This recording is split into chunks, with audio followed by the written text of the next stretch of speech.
ओम शांति। आज बाबा के 22 जून 2021 के साकार मधुर महावाक्य हैं। आज की मधुर मुरली में बाबा ने बहुत सुंदर बात स्पष्ट की कि इस दुनिया में निष्काम सेवाधारी केवल एक निराकार बाबा है। मनुष्य कोई भी निष्काम नहीं हो सकता। जो भी कोई श्रेष्ठ कार्य करते हैं उन्हें उसका रिटर्न अवश्य मिलता है। ये निश्चित है कि सत्युगी राजधानी स्थापन होनी ही है। हम श्रीमत पर चलकर अपनी नई राजधानी स्थापन कर रहे हैं। लोग पूछते हैं कि ब्रह्मा कुमार कुमारियाँ बाबा के पास आते हैं, इन्हें क्या मिलता है? बाबा ने कहा, ब्रह्मा कुमार कुमारियाँ कहते हैं कि हमें बाबा से नए विश्व का मालिक बनने का वर्षा मिलता है। बाबा स्वयं विश्व का मालिक नहीं बनते, बच्चों को बनाते हैं। श्री लक्ष्मी नारायण विश्व के मालिक बनते हैं। मनुष्य कोई भी सेवा करते हैं, समाज सेवा करते हैं, भक्ति में दान पुण्य करते हैं तो उसका रिटर्न उन्हें ज़रूर मिलता है। लेकिन शिव बाबा बच्चों की कितनी निष्काम सेवा करते हैं। वो पारलौकिक पिता हैं। उनकी महिमा है कि वो नॉलेजफुल है, पतित पावन है। जितना उनको याद करते हैं वर्षा मिलता है, पावन बनते हैं। मनुष्य चाहते हैं कि वननेस हो। जब तक अपने को आत्मा नहीं समझेंगे, आत्मा समझ शिव बाबा को याद नहीं करेंगे, वननेस नहीं हो सकती। चाहते हैं पीस हो तो उसके लिए याद करना है हम आत्मा रूप में भाई भाई हैं। भक्ति मार्ग में, ज्ञान मार्ग में दिव्य दृष्टि की चाबी बाबा कहते बहुत काम आती है। भक्ति में भी कोई किसी मनोकामना से मुझे याद करता है, मैं उसकी आशा पूर्ण करता हूँ। ज्ञान मार्ग में भी बच्चों को साक्षात्कार कराए, विनाश का भी कराया, विष्णुपुरी का भी कराया। बाबा कहते इस दिव्य दृष्टि के द्वारा मैं बच्चों को भी साक्षात्कार कराता हूँ।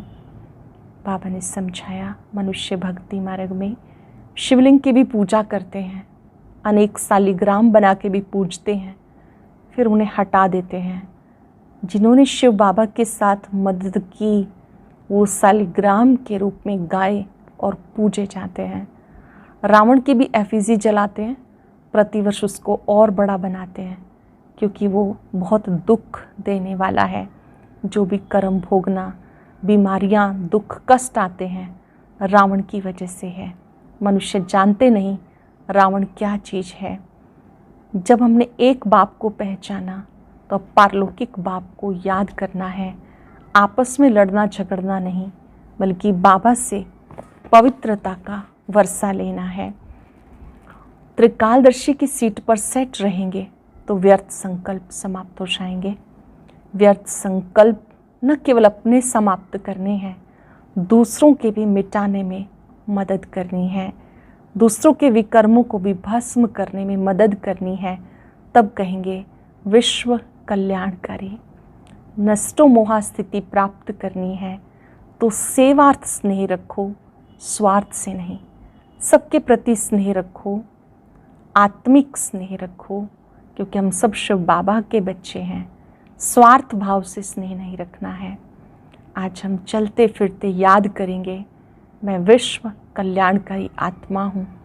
बाबा की महिमा दिल से करेंगे कि बाबा ही नॉलेजफुल है, पतित पावन है, सदगति दाता है। मेरा बाबा नई राजधानी स्थापन करने के लिए आया है। दिल से महिमा करते बाबा को साथ रखेंगे। अब सुनते हैं मुरली विस्तार से। बाबा कहते मीठे बच्चे, इस दुनिया में निष्काम सेवा केवल एक बाप ही करता है। बाकी तुम जो भी कर्म करते हो उसका फल अवश्य मिलता है। इस दुनिया में निष्काम सेवा केवल एक बाप ही करता है। बाकी तुम जो भी कर्म करते हो उसका फल अवश्य मिलता है। क्वेश्चन है, ड्रामा अनुसार कौन सी बात 100% सर्टेन है जिसकी तुम बच्चों को बहुत खुशी है? ऐसी कौन सी बात है जो 100% सर्टेन है और जिसकी तुम बच्चों को खुशी है। ड्रामानुसार सर्टेन है कि नई राजधानी स्थापन होनी ही है। तुम बच्चों को खुशी है, श्रीमत पर हम अपने लिए अपनी राजधानी स्थापन कर रहे हैं। इस पुरानी दुनिया का विनाश तो होना ही है। तुम बच्चे जितना पुरुषार्थ करेंगे उतना ऊंच पद प्राप्त होगा। जितना ऊंच पुरुषार्थ करेंगे उतना ही ऊंच पद प्राप्त होगा। गीते तुम्हें पाके हमने जहाँ पा लिया, जमी तो जमी, आसमां पा लिया। ओम शांति। जो बच्चे कहते हैं बाबा भी वही कहते हैं। बच्चे कहते बाबा तुम्हें पाके हम स्वर्ग के मालिक बनते हैं। बाबा कहते बच्चे मन मना भव, बात एक ही हो गई। मनुष्य सब पूछेंगे ब्रह्मा कुमार कुमारियों को इस सत्संग में जाके क्या मिलता है। मनुष्य पूछेंगे ब्रह्मा कुमार कुमारियों को इस सत्संग में जाके क्या मिलता है। तो ब्रह्मा कुमार कुमारियाँ कहते हैं हम बाप दादा से विश्व के मालिक बनते हैं। विश्व का मालिक और कोई बन ना सके। विश्व के मालिक ये लक्ष्मी नारायण ही हैं। शिव बाबा तो विश्व का मालिक हो नहीं सकता। तुम बच्चे विश्व के मालिक बनते हो। तुम्हारा बाप विश्व का मालिक नहीं बनता। ऐसी निष्काम सेवा करने वाला और कोई होता नहीं। हर एक को अपनी सेवा का फल जरूर मिलता है। भक्ति मार्ग में वह किसी भी प्रकार से कोई कुछ भी करते हैं, सोशल वर्कर को भी सेवा का फल जरूर मिलता है। भले कोई समाज सेवा करते हैं, उनको भी सेवा का फल जरूर मिलता है। गवर्नमेंट से पगार मिलता है। बाबा कहते हैं मैं एक निष्काम सेवा करता हूँ जो बच्चों को विश्व का मालिक बनाता हूँ और मैं नहीं बनता हूँ। बच्चों को सुखी करके सुख धाम का मालिक बनाए, 21 जन्मों का सुख दे। मैं अपने निर्वाण धाम में व वानप्रस्थ अवस्था में बैठ जाता हूँ। वानप्रस्थ तो मूल वतन को कहेंगे। मनुष्य वानप्रस्थ लेते हैं, बच्चों को सब कुछ दे, जाए सत्संग आदि करते, गुरु करते कि ये मुक्ति का रास्ता बताएं। अब तुम बच्चे जान गए हो मुक्ति, जीवन मुक्ति का रास्ता कोई मनुष्य मात्र कभी किसी को बता नहीं सकते। कोई भी मनुष्य मुक्ति, जीवन मुक्ति का रास्ता बता नहीं सकते। वो किसी को भी सद्गति दे नहीं सकते, अपने को भी नहीं दे सकते। अपने को दें तो फिर दूसरों को भी दे सकें। बाबा आते हैं परम धाम से, वो वहाँ का रहने वाला है। तुम बच्चे भी वहाँ के रहने वाले हो। तुम्हें पार्ट बजाना है इस कर्म क्षेत्र पर। बाबा भी मूल वतन के रहने वाले हैं, बच्चे भी वहाँ के रहने वाले हैं। वहाँ से यहाँ आना पार्ट बजाने के लिए। बाबा को भी एक बार यहाँ आना है तुम बच्चों के लिए। जबकि स्वर्ग की स्थापना हो रही है तो जरूर नरक का विनाश होना ही है। अब तुम जान गए हो शिव बाबा ब्रह्मा द्वारा आदि सनातन देवी देवता धर्म की स्थापना कर रहे हैं। जानते हो हम मनुष्य से देवता बन रहे हैं। फिर से मनुष्य से देवता बन रहे हैं। फिर से तुम बच्चों की बुद्धि में है हर 5 वर्ष के बाद हम आकर फिर से ब्रह्मा द्वारा शिव बाबा के बच्चे बनते हैं वर्षा पाने के लिए। पतित पावन उनको कहा जाता। नॉलेजफुल ज्ञान का सागर भी है। योग अर्थात याद सिखाते हैं, परंतु निराकार कैसे समझाए। इसलिए कहते ब्रह्मा द्वारा मनुष्य से देवता बनाता हूँ, अर्थात देवी देवता धर्म की स्थापना कराता हूँ। अब वो धर्म है नहीं, फिर बनाना पड़े। अब फिर से आदि सनातन देवी देवता धर्म स्थापन कर बाकी सबको मुक्ति धाम में ले जाता हूँ। भारत प्राचीन खंड है, इसलिए भारत की आदमशुमारी वास्तव में सबसे जास्ती होनी चाहिए। सबसे प्राचीन खंड है, यहाँ की जनसंख्या सबसे ज़्यादा होनी चाहिए। ऐसी बातें और कोई की बुद्धि में नहीं आती। आदि सनातन देवी देवता धर्म सबसे जास्ती बड़ा होना चाहिए। 5,000 वर्ष से उनकी वृद्धि होती रहती। बाकी और तो आते हैं 2,500 वर्ष के बाद। इस्लामियों की आदमशुमारी कम होनी चाहिए। फिर थोड़े समय के बाद बोधि धर्म वाले आते, उनमें थोड़ा फ़र्क होना चाहिए। इस्लामी, बोधि आदि पहले सतो प्रधान, फिर धीरे धीरे क्या बनते हैं, तमो प्रधान बन जाते। ये भी हिसाब है। जो अनन्य समझदार बच्चे हैं उनको ख्याल करना पड़े। आजकल लिखते हैं चाइनीज़ सबसे ज़्यादा है, परंतु उनको सृष्टि चक्र का ज्ञान तो है नहीं। ये सब राज तुम बच्चों की बुद्धि में है। जो पढ़े लिखे हैं उनको डिटेल में समझाना होता। देवी देवता धर्म वालों को 5,000 वर्ष हुए, तो इस समय उनकी संख्या बहुत होनी चाहिए, परंतु देवी देवता धर्म वाले फिर और धर्मों में कन्वर्ट हो गए। देवी देवता धर्म वाले अन्य धर्मों में चले गए। पहले पहले बहुत मुसलमान बन गए, फिर बोधि भी बहुत बने। यहाँ भी बोधि बहुत है। क्रिश्चियन तो बेशुमार हैं। देवता धर्म का तो नाम ही नहीं। अगर हम ब्राह्मण धर्म कहें तो भी हिंदुओं की लाइन में डाल देंगे। अब तुम जानते हो आदि सनातन देवी देवता धर्म फिर से स्थापन हो रहा है, हम ब्राह्मणों द्वारा श्रीमत पर। ये भी समझ होनी चाहिए, ये भी समझ होनी चाहिए। कौन सी समझ होनी चाहिए? बाबा ने समझाया, बाबा ने याद दिलाया। धर्म तो गाए जाते हैं ना। यहाँ के मनुष्य अपने को हिंदू की लाइन में ले आते, कहेंगे हिंदू आर्य धर्म है, सबसे पुराना है। भारतवासी पहले पहले आर्य थे, बहुत धनवान थे, अब अन आर्य बन गए। कोई अकल नहीं, जिसको जो आता वो धर्म का नाम रख देते। झाड़ के पिछाड़ी छोटे छोटे पत्ते टाल टालियाँ निकलते, नए का थोड़ा मान होता। अब तुम बच्चे जानते हो हम बाबा से स्वर्ग का वर्षा ले रहे हैं, तो ऐसे वर्षा देने वाले बाप को कितना याद करना चाहिए। बाबा स्वयं स्वर्ग का वर्षा दे रहे हैं, ऐसे बाबा को कितना याद करना चाहिए। तुम जितना जास्ती याद करेंगे, एक तो वर्षा मिलेगा और तुम पावन बनेंगे। याद से पावन बनेंगे, वर्षा मिलेगा। लौकिक बाप से तो धन का वर्षा मिलता, साथ साथ फिर पतित बनने का भी मिलता। वह लौकिक बाप और वो पारलौकिक बाप, ये है बीच में अलौकिक बाप। ब्रह्मा बाबा, ये है अलौकिक बाप। इनको बीच में दोनों तरफ से जोड़ दिया जाता। शिव बाबा को कोई तकलीफ़ नहीं होती, इनको कितनी गाली खानी पड़ती। वास्तव में शिव बाबा को गाली नहीं मिलती, बीच में फंसा तो ये है ना। निराकार शिव बाबा को तो कोई कुछ कह ना सके। अगर फंसा है तो बीच में ब्रह्मा बाबा फंसा है। कहते हैं रास्ते चलते ब्राह्मण फंसा, गाली खाने के लिए ये फंसा ब्रह्मा।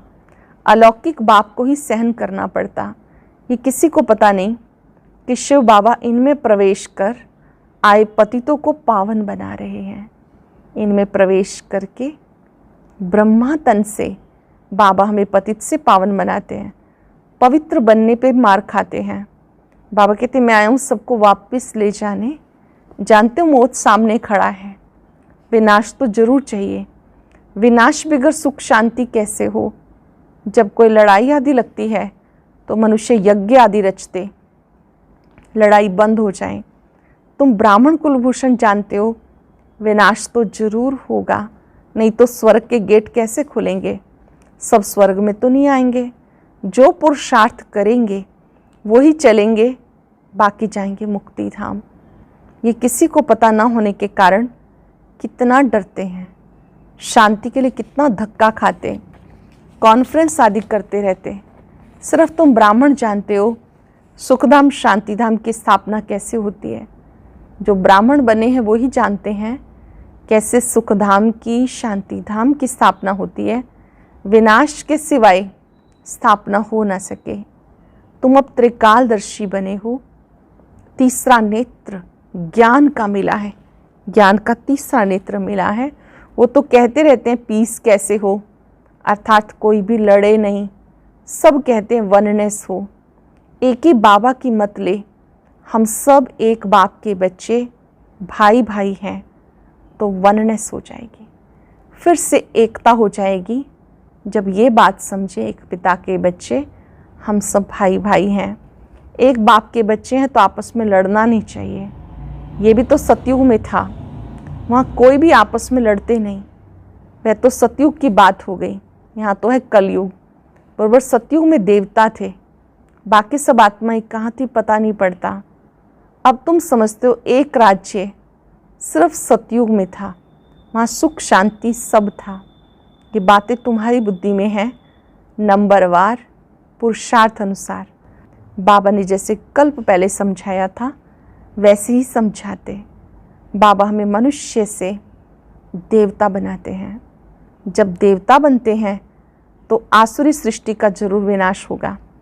चारों तरफ हाहाकार मचना है, बुद्धि समझ सकती है, नेचुरल कैलेमिटीज़ आनी है, प्राकृतिक आपदाएं, बाढ़ है, भूकंप है, सूखा पड़ना, ये सब होना है। मूसलाधार बरसात भी होनी है, सबका विनाश हो जाए तब सतयुग की स्थापना हो। 5 तत्वों की खाद भी मिल जाएगी। इस धरती की खाद देखो कितनी है, इस धरती को खाद देखो कितनी मिलती है। बाबा कहते इस रुद्र ज्ञान यज्ञ में सब स्वाह हो जाएगा। भक्ति मार्ग में देखो रुद्र यज्ञ कैसे रचते हैं। शिव बाबा का लिंग छोटे छोटे सालिग्राम बना के पूजा करते हैं। भक्ति मार्ग में शिवलिंग बनाते हैं, फिर छोटे छोटे सालिग्राम बनाते हैं पूजा करने के लिए। बाबा ने कहा कैसे उसकी पूजा करते हैं, फिर मिटा भी देते हैं, फिर रोज़ बनाते हैं, पूजा करके फिर तोड़ देते हैं। शिव बाबा के साथ जिन्होंने सर्विस की उनका ये हाल करते हैं, जिन्होंने बाबा के साथ मदद की उनका यादगार है, फिर बाबा ने कहा उसको हटा भी देते हैं। रावण की देखो हर वर्ष एफिजी बनाए उसको जलाते हैं। दुश्मन की तो 1-2 बार एफिजी बनाए जलाते हैं। ऐसे नहीं कि वर्ष वर्ष जलाने का नियम रखते हैं, एक बार ही गुस्सा निकाल देंगे। रावण को तो हर वर्ष जलाते हैं, इसका अर्थ कोई समझते नहीं। प्रति वर्ष क्यों जलाते हैं, इसका अर्थ भी कोई समझते नहीं। फिर कहते रावण ने सीता को चुराया, कुछ अर्थ नहीं समझते। फॉरेनर्स क्या समझेंगे, कुछ भी नहीं। दिन प्रतिदिन रावण को बड़ा बनाते जाते। क्यों बड़ा बनाते हैं? हर वर्ष जब बनाते हैं तो पिछले साल से कुछ और बड़ा, फिर और बड़ा, क्योंकि रावण बहुत दुख देने वाला है। अब तुम इस पे जीत पाते हो, सतयुग में होगा ही नहीं। ये जो कर्म की भोगना बीमारी आदि होती है, यह रावण के कारण, रावण की परवेशता होने के कारण मनुष्य जो भी कर्म करते हैं वो विकर्म हो जाते हैं। रावण की परवेशता होने के कारण जो कर्म करते हैं वो विकर्म बनते जाते हैं। सुख दुख का खेल बना हुआ है। इस हिस्ट्री ज्योग्राफी का किसी को पता नहीं। लक्ष्मी नारायण को राज्य कैसे मिला, किसी को पता नहीं। तुम छोटे छोटे बच्चे समझाते हो लक्ष्मी नारायण सतयुग में राज्य करते थे। संगम पर राजयोग सीख कर इन्होंने ऐसा पद पाया। बड़ला को भी छोटी छोटी बच्चियां जाके समझाएं कि इनको राज्य कैसे मिला। अब तो कलयुग है, इसको सतयुग नहीं कहा जाता। राजाई तो भी है नहीं, राजाओं का ताज उड़ा दिया। धर्मशास्त्र सिर्फ 4 हैं।